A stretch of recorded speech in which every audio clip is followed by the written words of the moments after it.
सत्संग, चिंता से परम शांति की ओर। कथा प्रवाह। ओम श्री परमात्मने नमः। मेरे आत्मीय बंधुओं, आज हम चर्चा करेंगे कि जीवन की आपाधापी में वो कौन सी कुंजी है जो हमारे भीतर के अशांत सागर को शांत कर सकती है। हम सब अक्सर पूछते हैं, महाराज सब कुछ है पर चैन नहीं है, रात को नींद नहीं आती, मन भविष्य की चिंताओं में भटकता रहता है। इसका उत्तर भगवान श्री कृष्ण ने कुरुक्षेत्र में दिया था, जिसे समझने के लिए आइए एक सुंदर दृष्टांत का सहारा लेते हैं। एक संत और भारी पत्थर की कथा। एक बार एक संत अपने शिष्यों के साथ नदी किनारे बैठे थे। उन्होंने जमीन से एक बड़ा पत्थर उठाया और उसे हाथ में ऊपर की ओर थाम लिया। उन्होंने शिष्यों से पूछा, बताओ इस पत्थर का वजन कितना होगा।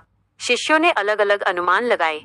तब संत मुस्कुराए और बोले, इसका वजन कितना है ये इस बात पर निर्भर नहीं करता कि पत्थर कितना बड़ा है, बल्कि इस बात पर निर्भर करता है कि मैं इसे कितनी देर तक थामे रखता हूँ।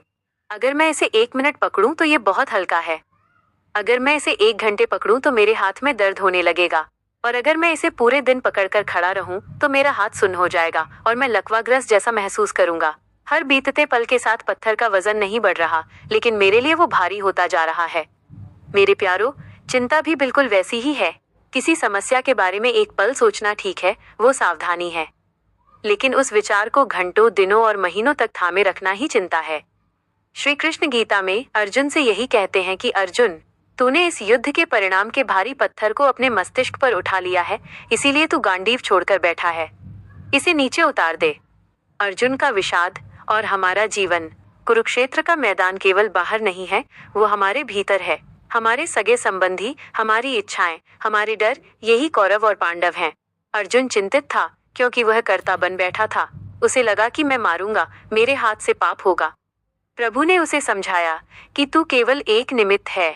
जैसे एक कलम से लेखक लिखता है, वैसे ही इस संसार के लेखक परमात्मा हैं। हम तो केवल उनकी कलम हैं। जब कलम ये सोचने लगे कि मैं लिख रही हूँ, तो वो बोझ से दब जाती है। लेकिन जब कलम खुद को लेखक के हाथों में समर्पित कर देती है, तो वो सुंदर अक्षर उकेरती है। सुख दुख की लहरें और समुद्र का धैर्य। एक और गहरा भाव जो गीता हमें सिखाती है, वो है दृष्टा बनना। कल्पना कीजिए, आप समुद्र के किनारे खड़े हैं। एक बड़ी लहर आती है और आपके पैर भिगो देती है। क्या आप उस लहर से लड़ते हैं? क्या आप दुखी होते हैं कि लहर क्यों आई? नहीं, क्योंकि आप जानते हैं कि लहर का स्वभाव ही आना और जाना है। हमारा जीवन भी एक समुद्र है। इसमें सुख की लहर आएगी और दुख की भी। चिंता तब जन्म लेती है जब हम सुख की लहर को पकड़कर रोकना चाहते हैं और दुख की लहर को आने से मना करते हैं। श्री कृष्ण कहते हैं, तास्तितिक्षस्व भारत, यानी इन्हें सहना सीखो। ये आने जाने वाली हैं, स्थायी नहीं हैं।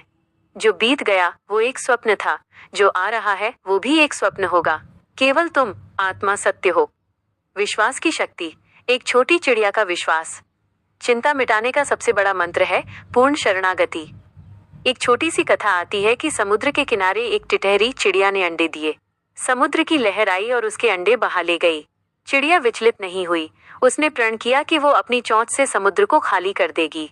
वो चोंच में पानी भरती और बाहर डाल देती। अन्य पक्षी उस पर हंसने लगे कि पगली, तू इतने विशाल समुद्र को कैसे सुखाएगी। लेकिन उसका संकल्प और विश्वास इतना अडिग था कि स्वयं भगवान के वाहन गरुड़ देव उसकी सहायता को आ गए।